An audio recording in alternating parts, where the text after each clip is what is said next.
Well, good morning and welcome to another week on my allotment.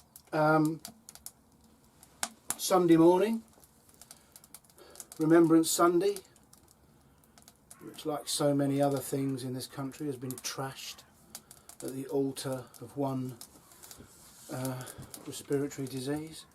But I shall take a few moments on my own up here to reflect on people I knew and people I didn't know. Excuse me, I've got itchy nose. Yeah, it's a lousy day. It's what the Scottish call dreek. There's mist and damp in the air. It has been raining and it will rain. Very, very misty and dank. Dreek is a good word.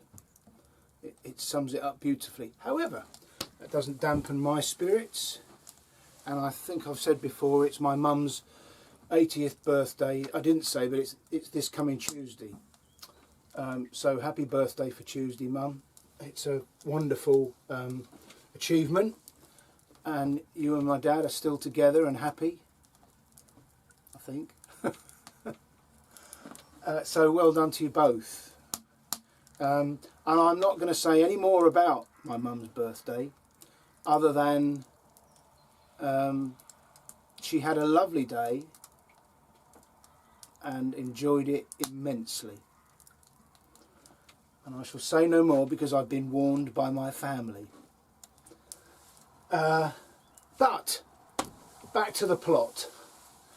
The big job today is my High Chaparral entrance.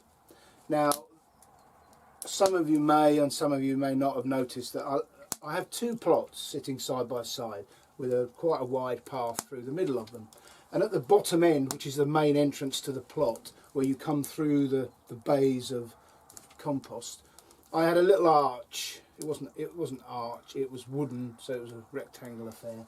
And swinging on that was a little plaque that I wrote that says, Cheryl and Martin, this plot was started in March 2017. Anyway, it's a little bit feeble, and as with everything on the plot, you start out very simple. You get a few beds established, you sort out the shed, then you get a better shed, then you put a stove in it, and then you put wood round the butt, and so on and so forth. Every year everything improves. And then one of the wonderful things, one of my subscribers said, oh, your plot's looking a lot better than it was this time last year. And it prompted me, and thank you very much for that, and it prompted me to look back this time last year at the videos I posted then. And of course it does, it's almost unrecognisable. That's a lot of work in a year. And it's not just the fruits and vegetables, it's the landscaping around it. Yeah, a lot of work been put in, if I may say so modestly. But the little I call it my High Chaparral entrance. I think that's the right Western cowboy program as I watched as a kid that had as you rode into the ranch, there was that entrance. Anyway, I'm waffling.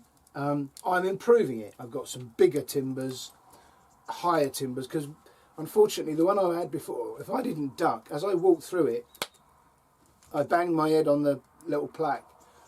I mean, you may have noticed my head is full of scars from incidents where I've hit things that I should have known better.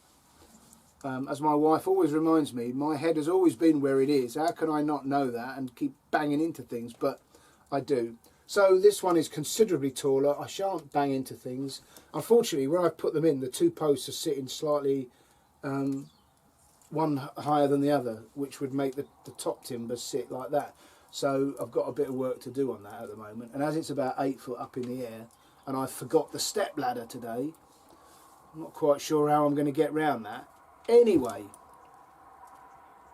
that's a real unimportant job so far as production of fruit and vegetable is concerned, but it's important as far as I am concerned, because when I watch these videos, I think this in here looks really homely, and when I look out I like it all to look neat. It's good for me.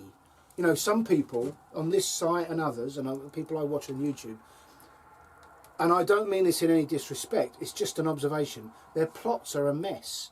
And in amongst the mess and the weeds and the high grass, there are little gaps where they've produced fruits and vegetables.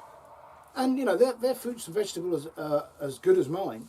It's just that personally, I couldn't work like that. I have to have it all neat and tidy. So yes, the aesthetics of the High Chaparral entrance will be improved today. I did a job on Friday which produced a lot of chippings, and I brought those away from the customer's house, and I've put those where I cleared the blackberries, and I'll show you in a minute, where I cleared the blackberries the other day, and I filmed that. There's rough ground either side. Well, of course, one side is one of my beds that I've put onions in. The other side, in the summer, is completely overgrown with nettles, and it makes it very difficult, especially if I'm wearing shorts, to get down that side to pick the blackberries. So I had some spare cardboard here from the compost bin that we got the other day, and that's gone down, and then those chippings have gone on top of that, and that's made that a little bit neater. Slowly but surely I'm spreading the neatness out. However, right slap bang in the middle of this plot is a pond, and that's still looking ragged, so at some point I've got to get my hands and knees and weed that, so I might get around to that today. You know, it's one of those jobs that as you walk past it you think, oh yeah, I need to do that. I'll do it some other time. And you know, some other time is now really. So anyway, that's what I'm doing today. Nothing major. It's all titivating. And of course today's Sunday, so tonight we'll have a nice, not so much a roast because we don't eat meat anymore, but we do have a lovely meal of my potatoes and vegetables. So I'm under orders to take some of that home. So anyway, that's what I'm up to today. Welcome along. I'm hoping it'll dry up enough for me to get out and do some filming. But either way, we shall spend a half hour together, so it's good to have you along. Well, as I move down the plot, and this is the central path that divides my two plots, you'll see what I'm talking about when I mention a High Chaparral entrance, which is a really posh name for something very, very simple. But you'll see that they're not sitting evenly, and that's my first job. I've got a sledgehammer in the van, and I've got a chair that I can stand on, so I'll make the best of it and try and get that one down a bit, so when the beam that goes across the top sits on there, it sits level, because that would be awful to the eye. And a picture paints. There's the chippings that I produced with cardboard underneath to suppress the weeds, and so next summer inevitably I will still get nettles growing up in amongst those the canes of the blackberries, but it will be greatly reduced by this suppression of the weeds here. I've created a path next to the Hanley canal, which currently is empty.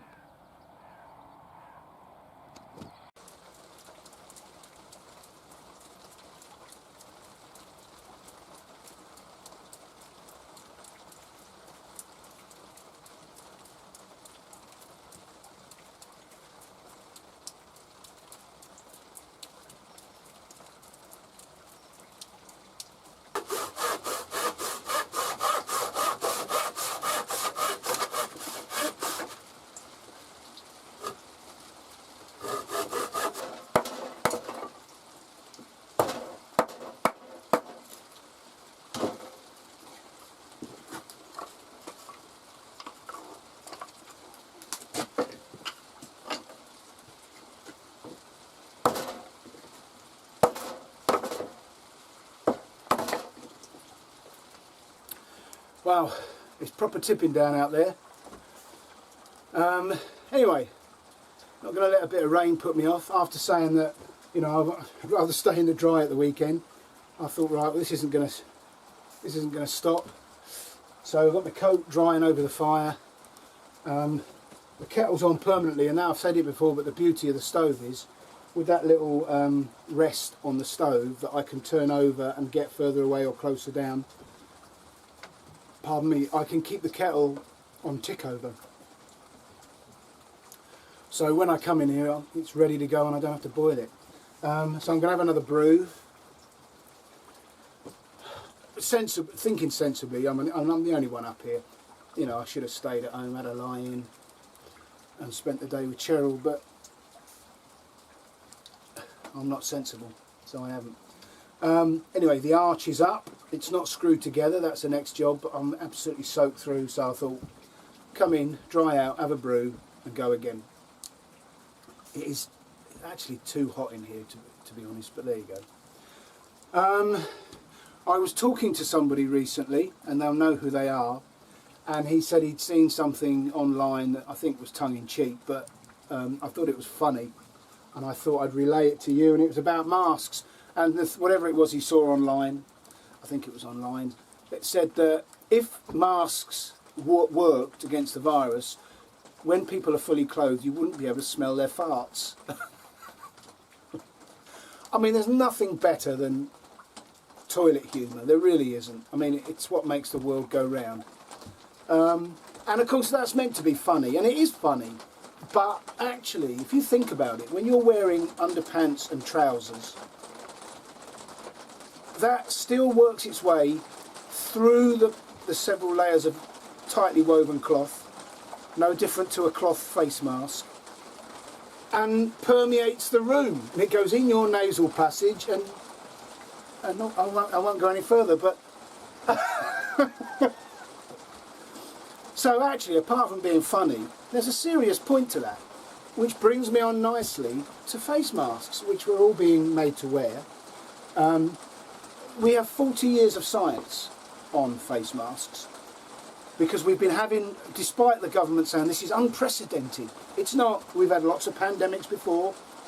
My dad's 80 and he's lived through 5 of them. Didn't know about the others, wasn't interested. Well, he isn't interested in this one. So that's not unprecedented, but we have 40 years of science and research on face masks, which is why the Health Organisation, when this all started, said we can't recommend them, there's no science to suggest they work. And then all of a sudden, the global health industry lobbied the World Health Organisation to change that. Anyway, the best study, the most comprehensive study ever done on face masks, oddly enough, was in Vietnam, where they took 3 groups. They had one group that wore surgical masks, the kind you see doctors and nurses wearing. Another group wore cloth masks, the type the general public are wearing, and then one group wore no masks. And of course, being 5 years ago, it was before COVID-19, but there are lots of respiratory diseases. And so they studied these people. I can't remember how long it was, but it was for a long period of time, and you'd have to look it up. But at the end of the study, they looked at how many respiratory illnesses these people had suffered from. And the group that wore no masks had the same amount of respiratory disease as the people who wore the surgical masks. In other words, from that you can extrapolate surgical masks are exactly the same as walking around with no mask. The only difference was the cloth masks. Those people who wore cloth masks, guess what? And you've already guessed it, haven't you? Because we all know in our heart of hearts, they had 50% more respiratory illness. How can that be? Well, of course, that's because of the way we wear them. You take them off, you hang them on the rear view mirror, you put them in your coat pocket, and then you touch things and you take them out, you put them back on, you forget to wash them, and you know, and on and off. You're constantly touching it and moving it about, and of course, because they're cloth, you harbour inside that mask a damp, moist environment, which is perfect breeding ground for bacteria and viruses to breed. So, yeah, enjoy wearing your mask. Yeah, I'll say no more, otherwise it'll end up as a rant. Right, cup of coffee. Well, despite the weather, the High Chaparral Arch is up, the sign's on it, fully functional. It makes me very happy. I think every allotment should have a grand entrance, especially with the smoke coming out of the chimney on the shed. It just makes the whole place look good. Simple things please simple minds. I think in my last video I mentioned my neighbour's trench or moat around his plot, and how his trench going nowhere is flooding the path that comes down to my allotment. And I have dug a ditch. This was empty in the week because it was nice weather, but it's filling up again now. So that ditch is working. It's draining off this wet ground, and it's going down around the side of my plot, down the side of Melvin's and out onto the road. But I've had an idea. Have you guessed what it is yet? This piece of downpipe, or whatever it is, would fit nicely under that path if I dig a trench, sink it in, backfill it so the grass is back where it was. And it would drain much easier. Rather than waterlogging the path, it's basically a culvert. So, I'll go and get my shovel and I'll come back to you. Well, that's the job done. So there's now a culvert in there, and I've put the turf back on top, packed the soil around it so that it doesn't collapse.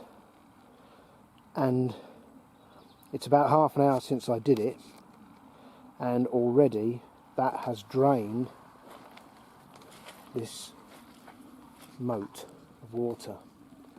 Now, of course, I'm putting in a lot of physical effort to sort out my neighbour's plot, but because of his moat and his lack of forethought and planning, it is flooding my area. So, you know, there is a self-interest at work here, even though I've had to sort out his plot. So be it. Sometimes that's what's needed. But yeah, very happy with that. And it's draining off, and it surged for about 5 or 10 minutes, but it's now settled down. And I'm hoping that, you know, although that is still completely waterlogged, that over time, if we get some dry weather, that ground will firm up, whereas before it was definitely flooded with standing water. So a job worth doing. I've sort of, you can just tell it's in for the day, and I've resigned myself to the fact that I'm not going to get out on the plot. It's just too downright wet. Anyway, what I've done is I've decided to shift emphasis. So you've already seen I've chopped a bit of wood. I'm going to saw up and chop up a lot more wood and really get my stocks up. I'm going to go in the other shed and have a good tidy out. I'm going to clean my tools, oil them. Haven't done that, well, since last winter, I guess. And just a little bit of what the Navy call make and mend. So I think that would be a constructive use of my time before I pick my vegetables for our tea tonight and go home. But before I do that, a little niff-naff and trivia, I think. And I think these are a couple of good ones, quite interesting.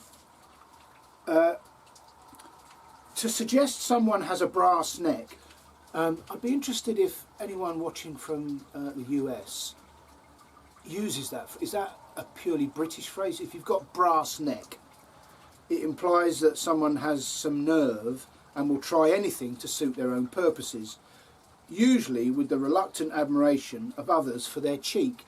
To have brass neck is, you know, in very simple terms, just means to be cheeky. You know, to go up and ask for seconds at school, that was, you had to have brass neck to do that. The origin of this phrase lies with the legend of a highwayman who was sentenced to hang from a tree for his crimes. This method of hanging brought about a slow death by choking, so the highwayman came up with a cunning plan. He would swallow a piece of brass tube with a wire attached to it and held inside his mouth, in the hope this would prevent his throat from being crushed and allow him to breathe long enough for the crowd to disperse. All he then needed was an accomplice who could cut him down, remove the tube and save his life. Unfortunately, it is not known if this actually worked. What a disappointing end to a really good story. I like to think it worked. You know, that's the trouble. It's a grudging admiration for anybody with brass neck, which leads on nicely with that highwayman link to hijack. And of course, unfortunately, we've all heard of that phrase. So a hijack is usually associated with the forced or violent theft of a mode of transport. And of course, you know, the most common nowadays, I think, is the plane. But it is often applied to a person taking over any proceedings that have already begun. The earliest reference to its origin can be traced to the Old English highwayman who would steal coaches at musket point and traditionally used the words "hold 'em high, Jack," meaning everybody in the coach had to hold their hands in the air while he took control. Hold 'em high, Jack. And that's how hijack came into being. The simplest stories. Well, I hope you find those mildly interesting. And I'll save you from videoing the tidying up of my shed and the cleaning of my tools. And I'm hoping to get back to you later in the day if it actually dries out.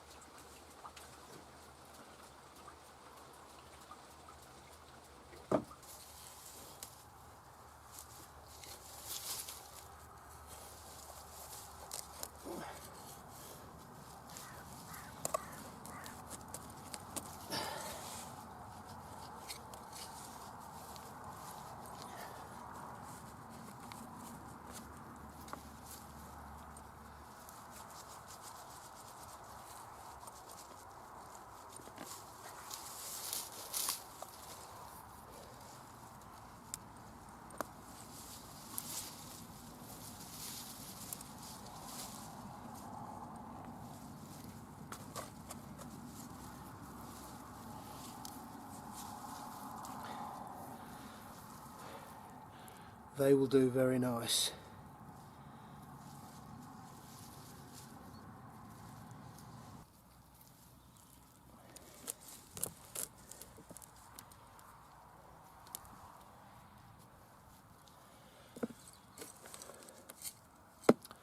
Well, they're not the most perfectly shaped, but they'll do.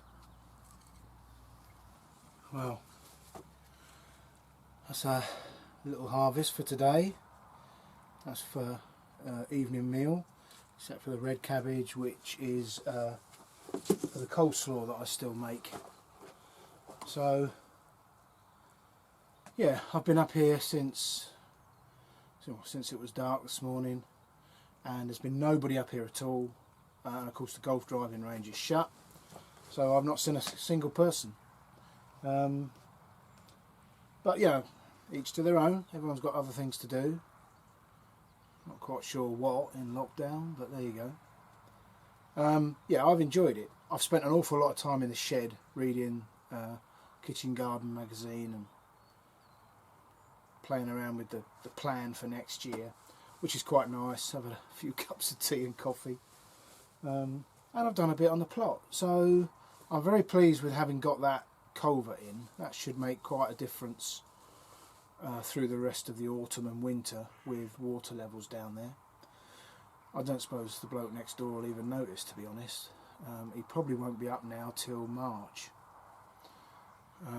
So that's time well spent, and I've harvested a bit, and I've cleaned up that shed. I've tidied all the tools. I shall let them dry, and then I'll do a bit of oiling on them and put some linseed oil on the handles of the wooden tools tomorrow.